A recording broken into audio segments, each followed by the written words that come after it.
มาอัปเดตอีกรอบนึงเนาะพี่น้องเนาะก็ถือว่าเปลี่ยนแปลงไปหลายเนาะเนาะพี่น้องเนาะเป็นอะไรโอ้สบายดีสบายดีสบายดีเด้อโดยสบายดีคักเนาะมันเนาะโอ้เกาะคักอะไรนี่ฮะพี่น้องเอ้ยหัวเห็ดเมียเป็นคนกวาดเฮือนสั่นซะกวาดแล้วแต่ครั้งหนึ่งเนาะพี่น้องเอ้ยนี่คักอะไรบาทนี่บอลได้เศษบอลดังไพ่นี่โอ้ข้างนี่เศษบอลดังไพ่แล้วได้สิมุ้งมาอยู่บ่ข้างนี่ฮะมุ้งเอาเด้อข้างนี่ก็เด้อมุ้งเอาเด้ออ๋อจะจักเส้นบาทนี่ฮะแหงบ่หลายพ่อไม้บาทนี่พี่น้องเอ้ยเสียจังได๋ก็ดีบาทสังกะสีนี่พ่อเนาะโอ้เหลืออีกสังกะสีโอ้ดีเป็นไงบ่มีหยังอีกละบาทนี่บ่มีหยังจะบอกฮะบ่พอไม้บ่มีไม้บ่พอไม้พี่น้องเอ้าหาไปมันถ้าสิมีดอกเนาะคือว่าเอาเงินนำมาพอไปซื้อไม้ตะไดนี่เนาะ60เส้นละ60อยู่พอเส้นกันแล้วเส้นละ60บาทนี้มันยังบ่พอจักเส้นบาทนี่ฮะ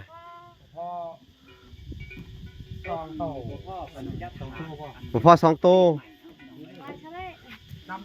บ่พอ2โตบ่เขาว่าบ่พอ2โตสิออกให้ฮะ2โตเนาะเอาพี่น้องเอ้ยกะเวลาเขาจะเอาให้เพิ่นแสนซาวเด้อกะสิเอาเป็นในส่วนของเงินของทางแม่ตู้พี่น้องเอ้ยจะให้เพิ่นให้มันแล้วซะน่ะเนาะจะขาด2โตเนาะเดี๋ยวเฮาจะให้เด้อกะบ่แม่นเงินของเฮาดอกเงินนั่นอีแม่เพิ่นฝากไว้นำเฮาเนาะเงินคือแม่ตู้คือเก่าเด้อแม่นบ่เงินแม่ตู้จาก USA คือเก่าเนาะจะโดยเอาพี่น้องเอ้ย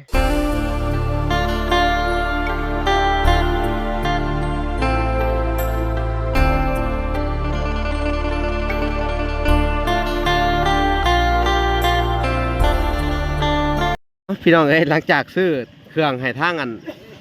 ไอ้แก้วเสร็จเนาะก็สิให้เพิ่นเมื่อบ้านก่อนครอบครัวในทางในกะมาก่อนเอาสบายดีเนาะครอบครัวทางเอื้อยไอ้เพชรสมรไอ้คำเนาะแต่ท่านก็จะได้เมื่อแหละพี่น้องเอ้ยสวนทางกันพอดีเลยเอ้าเมื่อเด้อเดี๋ยวตามเข้าไปเด้อเมื่อโชคดีเดี๋ยวตามเข้าไปเอาพี่น้องเอ้ยเดี๋ยวสิตามเข้าไป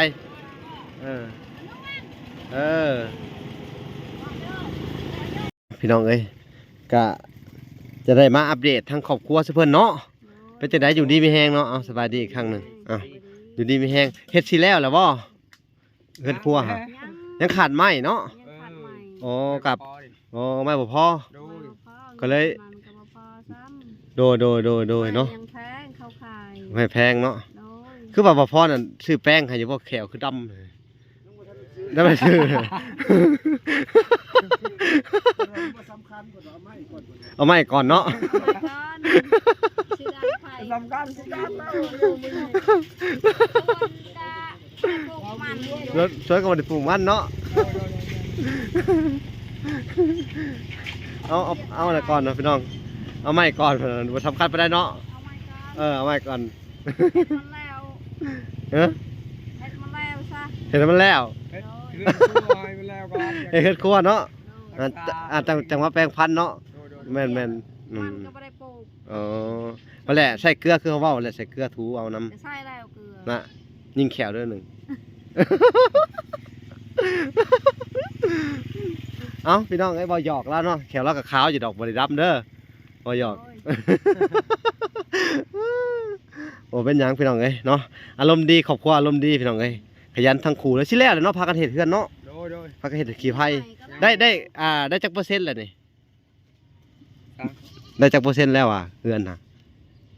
ก็ยังได้แต่ห้องหนึ่งหายไปไส เอายังบ่มีแปดเลย โอ้บ่มีแป้นอืมคือ บ่มีแปด ปู ก็ นะ เอาไว้ก่อน โดย กับห้องนึงยังบ่พอหน่อยนึง โอ้ บ่มีเงินที่ซื้อเอาไว้ก่อน เงินทุกอย่างกันแล้ว เนาะ คนมีเงินนี่ก็ได้งานเฮ็ดมันแล้ว แม่นอยู่ มันไอ้ยังเข้าสู้กันแล้ว โดยอันนั้นอาศัยผู้ใหญ่เพิ่นเนาะ โดย เขาบ่ได้ผู้ใหญ่ก็บ่ได้ซำนี้แล้วเนาะ ใจใหญ่ใจดีหั่นแล้ว คันแม่นผู้ได้คันแม่นหมู่มีผู้ใหญ่มาช่วยเนาะก็เจ้านี่ก็ล่าเรื่องเขาเลยเจ้าสู้นักเลยบ่จักเนาะ ก็สู้ลี อันนี้ เนาะมีแฮงแหละเนาะ มีแห้งแล้ว บ่ได้เมื่อย กินข้าวแซ่บขนาดนั้นเหรอ โทรตามกับใครแด้บ่เอ้ยใครแด้ น้องก็โทรตามอีก โดย เราว่าจังได๋ โทรตามว่า โทรถามเขา ถามเอื้อยนะ ถามว่าจังได๋นะ ผู้เอาเมียผู้ในบ้านแสลพ่นใส่นะ เพิ่นโทรมาถามเจ้าเนาะ โดย เป็นห่วงเนาะ โดย ก็เลยโทรมาถามซั่นซะ โดย ผู้นั้นก็เป็นแม่ห้างแล้ว กลัวตายปะเลยหึง โอ้เสียงโทรศัพท์ม่วนอันนี้โทรศัพท์บ่พรซื้อให้บ่ โดย โทรศัพท์เครื่องแรกในชีวิตบ่หรืออะไร คน เอา บ่อันนี้เคยมีโทรศัพท์เครื่องแรกบ่หรืออะไร โดย เออ แล้ว เออ อักก้อยเท่าแล้วอันน้อยไปเท่าปะจุกนี่เอาไปปะเมียระวังนี่ปฏิกาก็เงี้ย เออ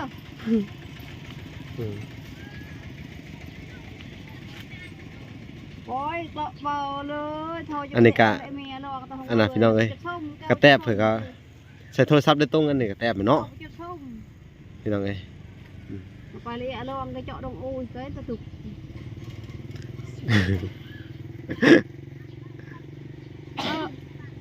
haมันก็เอ้ย เนี่ยเอาไว้ ไปดัง มันยังอันนี้ แต่ อันนี้ จะไม่ อันนี้ฮะอันนี้ใช่นะบ่ใส่โทรศัพท์ได้ตรงเนาะ rồi แม่น ยา นะ มันที่แม่นแล้วต้องใส่บัดสิเลยของคอมาใครในเนาะเวลาคนโทรมาก็จะได้ยินแล้วเนาะ rồi คักอยู่ใส่ได้เนาะคันแม่นเขาใส่กระเป๋าอหยังเนี่ยมันคือก็นั่งได้โทรศัพท์แบบสิเนาะ โอ้ยเอาไปกินดีว่าคือว่าปิดเครื่องจะปิดเครื่อง แม่นอยู่มันเฮาปิดเครื่องถ่ายคลิปเด้ เดี๋ยว เอ้าจะได้ไปเบิ่งตอนที่เจ้าซื้อไม้แล้วก็ได้เข้าไปเบิ่งอัปเดตตอนที่เจ้าเฮ็ดเฮือนเด้อคือว่าเจ้าก็มีสีมีสันขึ้นมาเนาะคือว่าเนาะเนาะ แม่น ก็เฮาบ่ได้คิดหยังหลายเนาะจิตใจมันปลอดโปร่งเนาะ โด ก็บ่ได้เจ็บบ่ได้ไข้เนาะว่ามันดีใจแล้วน้ำมันก็บ่ได้ไปหาบไกลเนาะอิหยังคือยามันก็ดีขึ้นแน่พี่น้องเอ้ยแต่ได้ก็ถ้าเกิดว่าเพิ่นเฮ็ดอันนั้นเฮือนเฮ็ดซ่านแล้วพี่น้องเอ้ยเนาะก็จะได้ แล้วเราก็ ให้เพิ่นอัน ไปเฮ็ดสวน เฮ็ดสวนต่อเนาะ เฮ็ดสวนตายสิปลูกมัน อื ยัง ม บ่ทันแล้ว เขาเผาเล็งให้มันแล้วเด้อแต่ฝนตกมาเจ้าปลูกมันกำลังขึ้นแม่นแหละปลูกมันเนาะจะได้มีรายได้อันเดือน1เดือน2เนาะ แม่นเลยต่อยอดได้บัดนี่เนาะถ้ามีคนมาช่วยในพื้นฐานของเฮาแล้วเฮาก็ต่อยอดไปเรื่อยๆเด้อ ไปปลูกอยู่ดงสวนอยู่ดง มีสวนแล้วเนาะ มีแล้ว ดี เก้าแล้ว มีสวนตัวเก่า โดย เอาพี่น้องเอ้ยก็ถือว่าเพิ่นก็มีสวนแล้วเพิ่นว่าเนาะ ส่วนโตจะไปหาน้องเบยนะ โอ้สวนไปหาเบยนั่นน่ะ แม่แล้ว คือว่าเบยมีดินหั่นน่ะรีบ่ เอาสิฮะ แต่เจ้าน่าสิเป็นคนให้เนาะ โดย อันว่าผู้นั้นอยากเฮ็ดยันบ่เฮ็ด ญาติเพิ่นบ่เฮ็ดเท่านั้นเนาะ โดย ยันน้องเบยหันบ่เฮ็ด อ๋อ ว่าให้ก็ให้ลี ให้อีหลี ตัวส่วนตัวเก่าหั่นเด้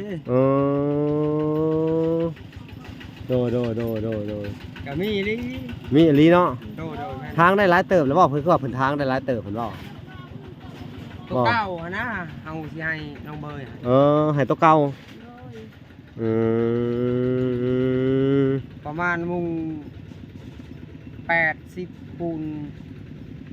30 เนื้อที่นี่นะสิให้เพิ่นหั่นได โด โอ้ดีเดี๋ยวเพิ่นว่าสิให้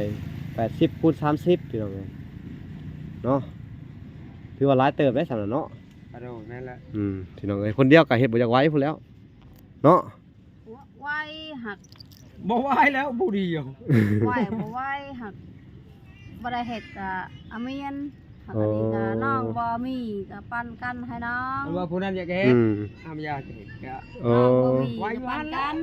น้องบ่มี โดย เป็นน้องเป็นพี่เป็นน้องแล้วสรุปแล้วนั่น อันน้อง น้องพอมันน้องเพื่อน้องคอย เออเนาะพี่น้องเอ้ยสรุปแล้วว่าเพิ่นว่าอยากหัก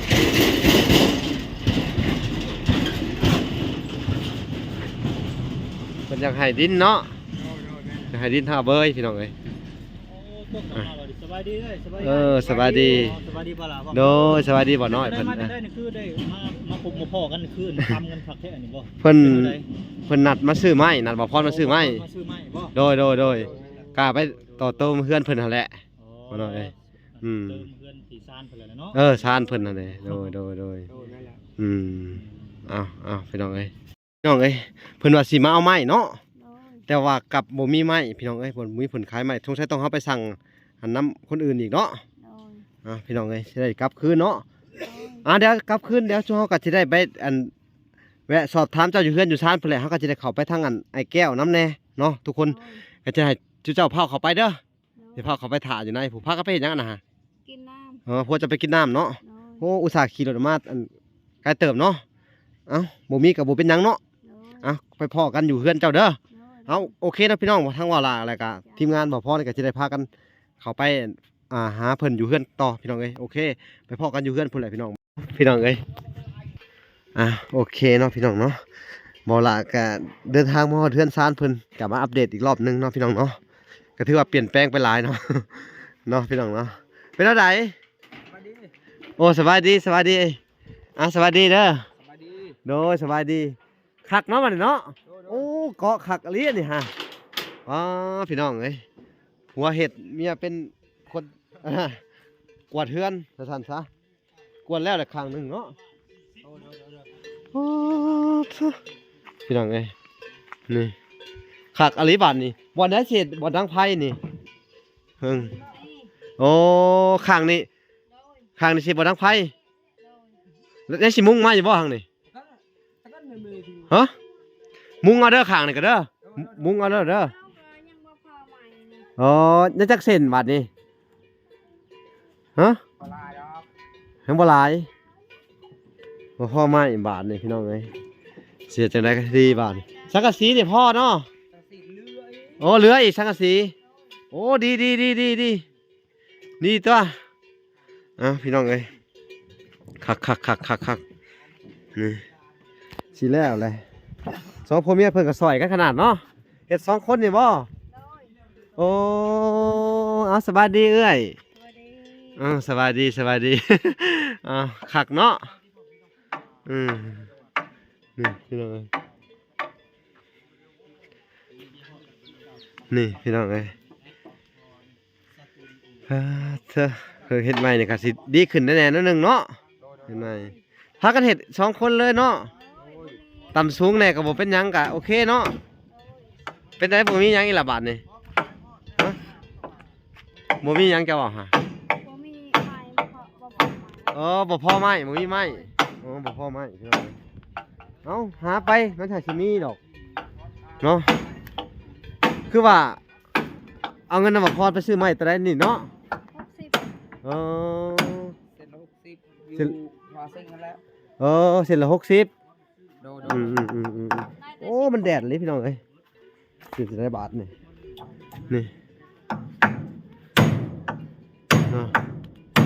เนาะแดดแห้งอะไรรอเพิ่นก็ตอกหลังคาอยู่พี่น้องเอ้ยผมเวลาก็สิเบิ่งกันรอบๆเพื่อนพี่น้องเอ้ยโอ้พี่น้องเอ้ยอันหลักสิตากที่เฮาถ่ายไปมื้อนั้นเนาะพักหญ้าขาคิงเพิ่นโอ้พี่น้องเอ้ยเกิดขึ้นเมื่อไหร่บาทนี่โอ้นี่น่าจะเป็นผักกาดผักซีบ่หรืออิหยังก็บ่ฮู้พี่น้องเอ้ยนี่เถอะดุหลีขอควรนี่ผักถั่วขึ้นแล้วมักถั่วพี่น้องเอ้ยมักถั่วพุ่มเพิ่นว่าเพิ่นก็สิต่อออกมาอีกแน่นี่ตอนนั้นมักพริกพี่น้องเริ่มติดแล้วมักพริกก็บางต้นก็ตายมักพริกแต่ผักบัวหัวหอมพี่น้องเอ้ยนี่ไว้สะระแหน่หอมเปรย์พี่น้องเอ้ยนี่โ โอ้มีหอมหมักสีดาพี่น้องเอ้ยหมักม่วงหมักมี่โอ้หมักกล้วยอีกพี่น้องเอ้ยเพิ่นใส่น่าจะเป็นถ้าใส่กล้วยเนี่ยโอ้เป็นไปเลยเดินนั่นนี่พี่น้องเอ้ยนี่เนาะหมักลำไยบาทนี่พี่น้องเอ้ยแล้วก็ปลูกหมักลำไยน้ำแหน่อันนี้น่าจะเป็นหมักขี้หูดเนาะนี่โอ้เพิ่นก็ขุดคุ้มปลูกคักอะไรได้เนี่ยพี่น้องคักโอ้อันนี้แหละเขาจะเอิ้นว่าคนดุพี่น้องเอ้ยคนอยากได้แท้จริงพี่น้องเอ้ยนี่โง่ไปทางไหนเพิ่นก็เฮ็ดเฮือนน่ะเนาะสอมเฮือนมาลืมตึมตั้มกันอยู่พี่น้องเอ้ยนี่เธอไปเบิ่งก่อนพี่น้องเอ้ย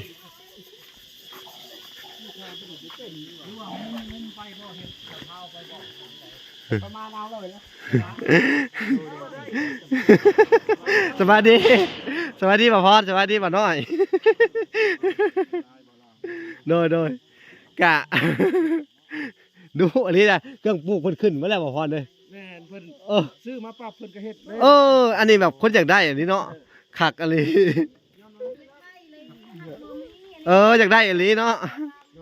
โดยเอ้า สบายดี สวัสดีบ่สัญญาสวัสดี กลับมากันครบทีมพี่น้องเอ้ยมื้อนี้แม่นก็เลยสิพากันเข้าไปหาทางไอ้แก้วเนาะก็เลยมาแวะทางอันคำกับอันเอ้ยนะไอ้เพชรสมรมื้อนี้ก็อัปเดตให้เพิ่นเฮ็ดแล้วครึ่งหนึงแล้วเนาะอ๋อ เพิ่งเอาบ่อนี่ เฮ็ดคนละครึ่งเนาะเอาไม้มาจากเส้นเลย10 เซน6 แสน 10 เซน6 แสน ถูกต้อง 10 60ก็เพิ่นขาย 10 เซนกับ6 แสนบาทนี้มันยังบ่พอจักเซนบาทนี่ฮะ พอลองโต พ่อเป็นยัด2ตัวพ่อ บ่พอ2โต นำเบิ่งไป บ่พอ2โตบ่เขาว่าบ่พอ2โตสิออกให้ฮะ แม่ละซองนี่ 2โตเนาะ ขอให้ไปเอาก่อน เอ้าพี่น้องเอ้ยกะบ่ล่ะเขาสิเอาให้เพิ่นแสนซาวเด้อกะสิเอาเป็นในส่วนของเงินของทางแม่ตู้พี่น้องเอ้ยสิให้เพิ่นให้มันแล้วซะน่ะ ตัวละ60 เนาะ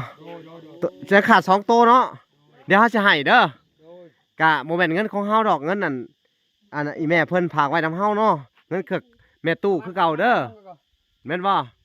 เงินแม่ตู้จาก USA คือเก่าเนาะจะโดยเอ้าพี่น้องเอ้ยเวลาก็จะยกเงินในส่วนนี้ที่เหลือเนาะการเอาให้ทางซุปเปอร์ให้มันแล้วซะยังเหลือ2โตหนึงเนาะไปซื้อมาให้มันแล้วเด้อเฮ็ดให้มันแล้วซะเอ้าพี่น้องเอ้ยเป็นรางวัลสำหรับคนขยันเด้อให้มันแล้วเนาะเฮ็ดให้มันแล้วซะเอ้าพี่น้องเอ้ยเบิ่งน้ำกันไปเรื่อยๆแหละพี่น้องจะเฮ็ดจังใดถ้าบ่แล้วมันก็สิค่าละงางอยู่แบบสิเนาะบ่พรมันก็สิเอาให้เพิ่นให้มันแล้วซะเนาะ เฮ็ดมื้อนี้ แม่น จักสิเฮ็ดจังใดเฮ็ดแต่มื้อนี่ไวเนาะฮะแปลกลางคืนเลยโดย บ่เฮ็ดเองเลยเนาะ บ่แอนก็มาพุ่นน่ะสวัสดีเด้อบ่แอนเด้อ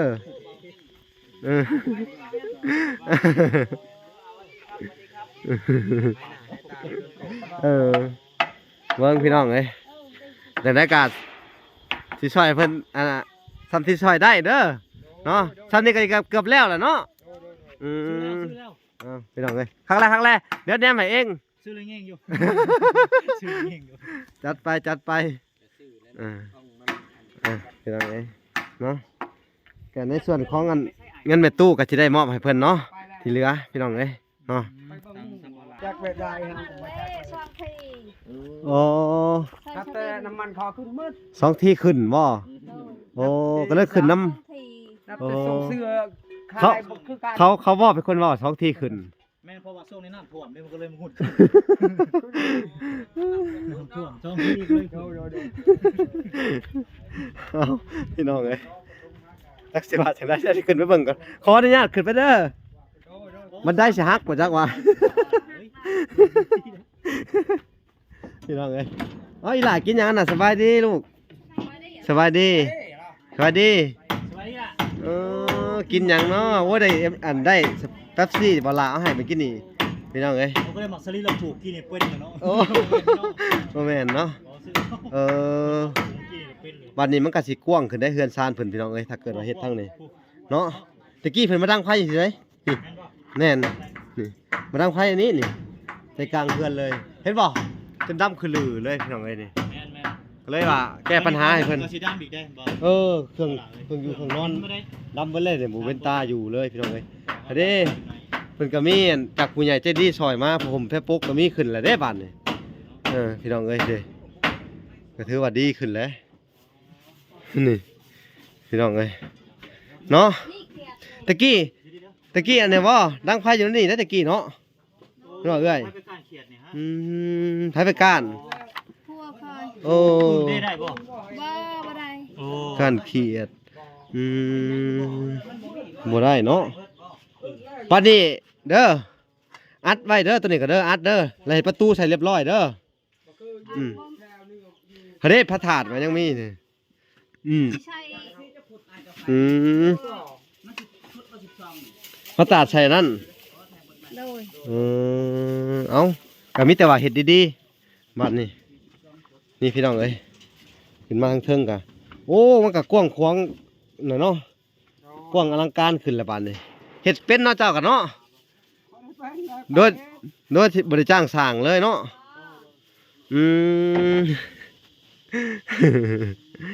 เอาสู้ๆไป อันมีเงินก็เฮ็ดได้อยู่ดอก มันติดขัดที่เฮาบ่มีแหละเนาะบ่มีเงินมีคำพี่น้องเอ้ย มีฮัสิชื่อ อีหยังในเฉดหยังนี่ฮะเฉดหยังเขียดนี่ เขียนหน้า บ่จะเสียเอาบ่เอาไว้บ่พากันเอาไว้ให้ลูกให้เต้าเจ้ากินแล้วได้บ่ให้ได้บ่เป็นหยังเด้อเอาไว้กินแล้วเด้อนี่เขียดอันนี้อันน่ะเขียดอันนั้นเขียดเหลืองก็มีเนาะ มี แซ่บได้กันหายุงอยากเลี้ยงเขียดให้ว่าสิบ่ โด บ่ ย จะเป็นดอกเอาไว้เลี้ยงให้ลูกกินซุเจ้ากุ้มครอบกุ้มครัวซุเจ้าก็ดีใจนํเด้อ โดย บ่ต้องหวังอิหยังดอกชุเฮาก็บ่ได้หวังหยังจากเจ้าเด้อ โดย ให้คิดซะว่าอันเงินผู้ใหญ่เพิ่นช่วยมาเพิ่นก็บ่ได้หวังหยังจากชุมเจ้าเด้อ ก็ให้กิน หวัง ซื่อ หวังแต่ว่าชุมเจ้าหาอันอยู่ดีมีสุขหักแพงกันดุหมั่นขยันคือเก่าก็ดีเด้อ โดย โดยบ่ต้องอันชุเฮาบ่ได้หวังหยังจากเจ้าเด้อ โดยโดย มีแต่ว่าให้ช่วยด้วยความเต็มใจเด้อช่วยด้วยใจเด้อ โดย เอ้าจังได๋กะพี่น้องเอ้ยมีแต่สนับสนุนเพิ่นเนาะก็ให้เพิ่นแล้วซะตะกี้บ่ล่ะกะอันเห็นดังภายในเฮือนเนาะมันก็สิสังกะสีนี่มันดอกมันผุพี่น้องเอ้ยนี่มันสิดอกเบิดแหละมันดำคือลือมันโดนเขม่าวควันไฟเนาะ โดย ดอกไว้ได้แล้วก็เจ้าหาบ่ดังไฟบ่ได้บ่หนึงนี่มันก็แล้วไปแหละเด้อ โดย เอาบัดนี้ก็ไปจับช่วยผัวเจ้าไปเฮ็ดระวังเด้อย่างไว้หาตกลงไปอีกโซอีกงั้นเข้าอีกได้บัดนี้พี่น้องเอ้ยโอ้เพิ่นก็เฮ็ดต่อมาเนี่ยคักอยู่เนาะใช้ได้แหละอันนี้แหละมันก็เป็นเฮือนถาวรอยู่บัดนี้เด้อถ้าเจ้าเฮ็ดเกาะเฮ็ดให้มันดีๆมันก็ดีถ้าเฮ็ดบ่ค่อยคักมันก็บ่คักเด้ฮะ เฮ็ดสิเฮ็ดคักกว่านี้ ว่าจะได้นะ ก็ยอมทุกอย่างกันแล้ว โอ้ถูกย่างเนาะยังคนบ่มี จะใหญ่สวย ใจดี โดยก็ได้ยันผู้ใหญ่นั่นแหละเนาะ โดย มันคนยืนแล้วตรีต่อไปให้ร่ำรวย โดย ไม่ได้ค้ำแล้ว โดย ให้มีความสุขความหวังพัฒนา ให้มีความสุขความเจริญความหวังนั้นมีตลอดอยู่แล้ว แต่มันสิให้เพิ่นอยู่ดีมีแห้งหายเจ็บหายไข้หายพยาธิโรคาความเจ็บอย่าได้ความไข้อย่ามีสินะให้มีความสุขความหวังว่าซั่น ว่าหยังนะ บ่เป็นว้าว บ่เป็นเว้าโอ้ยเว้าบ่เป็นโอ้กับหน้ากับหลังเว้าดีๆนี่เนี่ยแนวใดกว่านี่อันเว้าบ่เป็นสิแล้วจะบ่เป็นเว้า โอ้ยกลับไปกลับมาอยู่โอ้ยตายว่าหันเว้าเราเว้าบ่เป็นสินะเว้าได้บ่ล่ะไงฮะใจอีหยังอ่ะบ่เป็นเว้า เอ้าพี่น้องผู้คนขยันอยู่ที่ใดกะโอเคเพิ่นว่า เนาะ พุ่นคนดุอยู่ไสกะโบตายเพิ่นว่าแม่นบ่ โดย อืมมันยังอยากต่ำเกินไปเด้หัวข่อยชนแล้วนี่ ตาเจาะซิวไว้ หักเฮ็ดใส่ตัวนี้เนาะให้มันเสมอกันโอ้เจ้าก็เฮ็ดเป็นอยู่เนาะเก่งๆว่ะบ่ต้องไปจ้างสร้างจ้างหยังเนาะ เป็นได้นี่เขาเป็นจะทำไรเนาะ เออ แล้วเราบ่เป็นได้หมดน่ะบ่เป็น เออ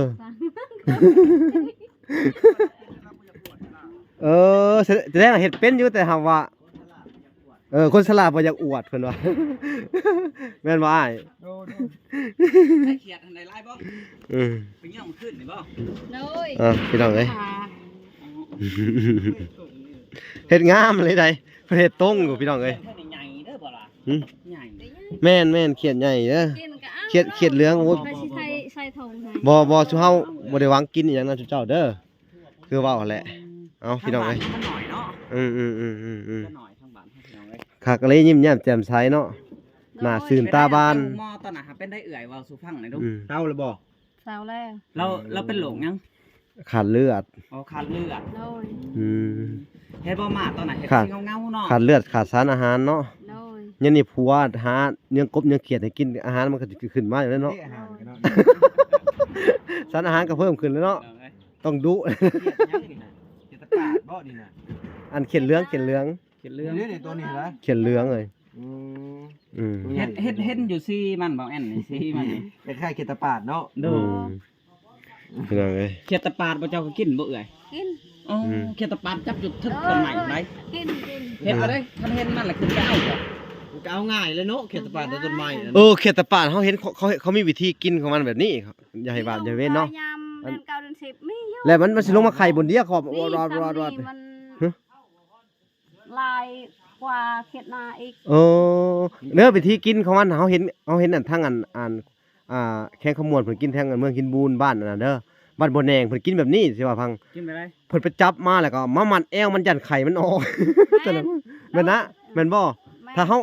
เอาจับมาได้แหละมามันแอวมันไว้แล้วมันแล้วก็ปิ้งแล้วมันสิเป็นพอง มัน ขึ้น สิ เล ได้ ย ไข่มัน เขาสิได้ไข่จะคือพองอันจะคือพองน้ำเลย แช่บ่กันไข่ขาวนั่นได้ เออ อันนั้นเห็ดอยู่ต้นใหม่เห็นไหม เออ โดย มันขายในต้นใหม่แล้วเฮามันบ่กินได้บ่ บ่แล้ว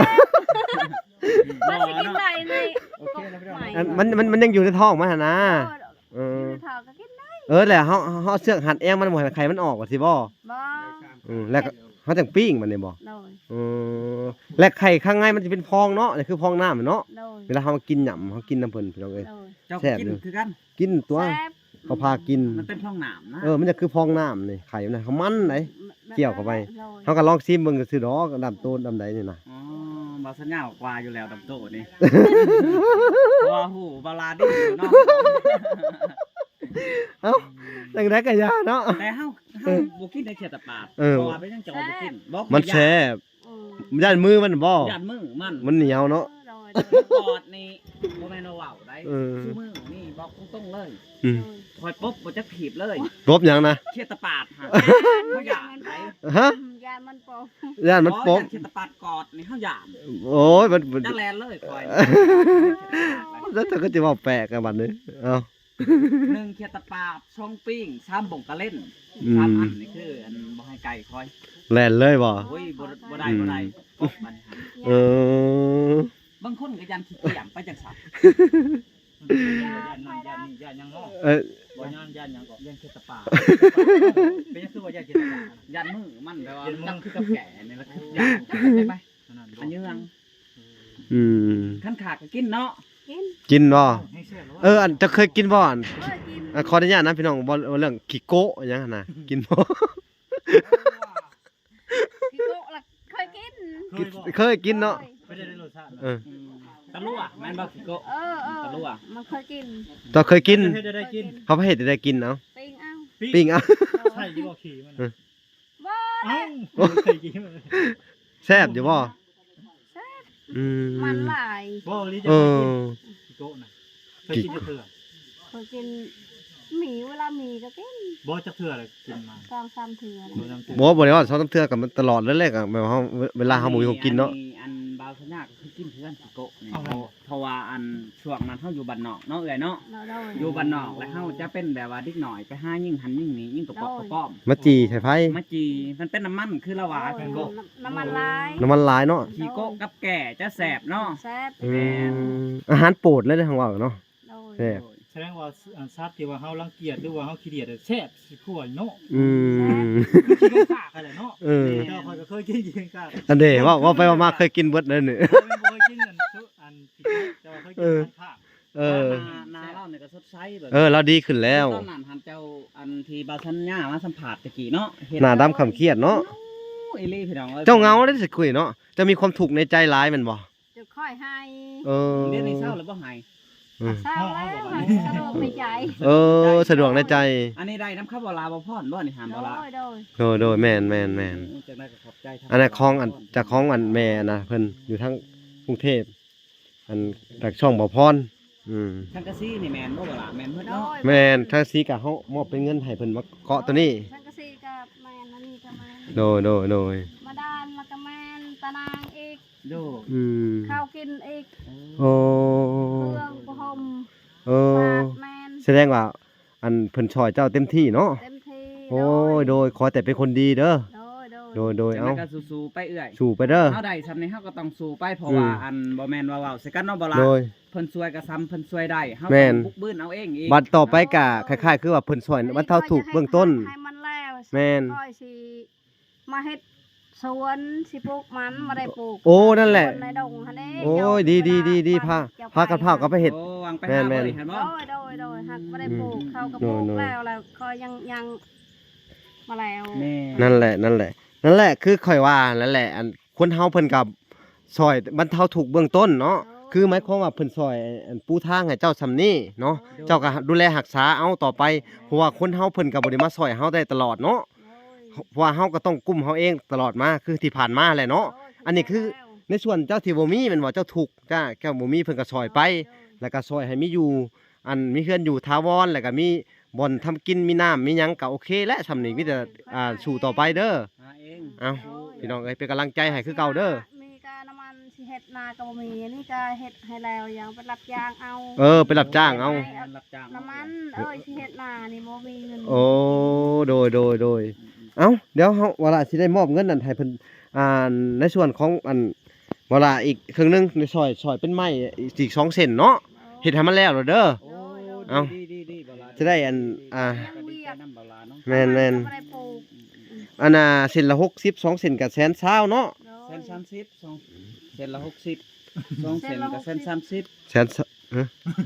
30 แสนสาว เส้นเช้าเนาะโอ้ อืมนี่พี่น้อง พี่น้องเอ้ย จะได้เอาให้ เว้า เพิ่น ให้บอลางุ่งเนาะ เออ จังได้ก็ขอบใจบอลาอีกเทื่อนึง เดี๋ยวเอามองก่อน น้ำใจ ยังอีก20,000เดี๋ยวโดยไปซื้อไม้เด้อให้มันแล้วเด้อ โดย มาให้เห็นไม้ได้ ไปซื้อเอาเองเนาะ เออเอาพี่น้อง หอดเนาะ ห่อนเลย บ่ไหว เดี๋ยวสิจ่ายให้เพิ่นนั้นเบิดเลยเอาเด้อเอานบก่อน ใจ เออซั่นแหละเอานี่โดยขอมกขอบใจขอบใจแม่ตู้เพิ่น ดีมีแหงเด้อไม่ตู้ โดย ให้อยู่ดีมีแหงให้ตลอด ความเจ็บอย่าได้ความขายอย่ามี โดย หาเงินให้คำก็ให้ได้ โดย ว่านี่อีก โดย ให้ถึกเลขก็6โต โดย ให้ตลาดปลอดภัย อืม ให้เบิ่งให้แยงคอยนี่แล้ว เอาขอบคุณเพิ่นแมน ขอบคุณ โดย เท่านั้นแหละ เอาค่ะเพิ่นก็ขอบคุณบ่เป็นแหม่เอ้ย บ่เป็น กระซำนี้แหละก็ต้องขอโทษขออภัยนํแต่ว่าอันเพิ่นก็สิเบิ่งแย่งเจ้าไว้ไปตลอดก็บ่ได้เด้อก็มีแต่ว่าอันดูแลเจ้าของและเพิ่นให้ซำนี้น่ะเด้อ โดย เอาคือบ่ล่ะเว้าแหละอันคลิปนี้ก็บ่มีหยังหลายทุกคนเนาะก็ต้องขอบคุณทางแม่ตู้เพิ่นเนาะอันที่ว่ามอบเงินไว้ให้บ่ล่ะเพราะได้ช่วยเหลือฉุกเฉินในยามอันชุเพิ่นคือไปสิแลกขาดเรือพี่น้องยามจำเป็นพี่น้องเอ้ยบ่ล่ะก็ได้ให้ไปเนาะก็ต้องขอบคุณเพิ่นเถอะเงินแม่ตู้ก็เป็นเงินบริสุทธิ์เด้อเพิ่นให้เจ้าด้วยใจเด้อเพิ่นบ่ได้หวังหยังตอบแทนจากเจ้าเด้อเอาขอให้เพิ่นได้บุญกุศลอันใหญ่หลวงเนาะเอาขอบใจเพิ่นเนาะจักสิว่าจังใด เพิ่นก็ขอบใจบ่เป็นพี่น้องเอ้ยก็ คลิปนี้ก็บ่มีหยังหลายพี่น้องเอ้ยบ่ทั้งเวลาก็จะได้จบคลิปก่อนจะได้เข้าไปหาไอ้แก้วเนาะพอกันอยู่บ้านไอ้แก้วต่อไปเอ้าโอเค โดยเอ้าสบายดีบ๊ายบาย สวัสดี